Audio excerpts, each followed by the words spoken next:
Hi friends, welcome to Varshitiya channel. Friends, இன்றைக்கி நம்ம தோட்டத்தில் வந்து தர்பூசணி விதை போட்டிருந்தாங்க. இப்போ அதெல்லாம் நல்லா காய்க்க தொடங்கியாச்சு. வாங்க நம்ம போயிட்டு காய்களை பார்ப்போம். நல்லா தூறல் வேறு போட்டுக்கிட்டுருக்கு.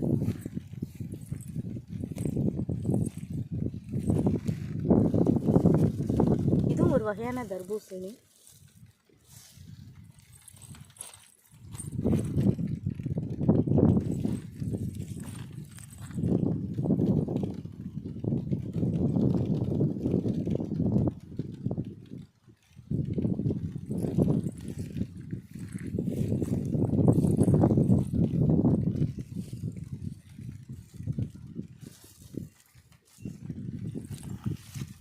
தர்பூசணி இன்னும் நல்லா பெருசானதுக்கப்புறம் இன்னொரு வீடியோ போட்டேன்.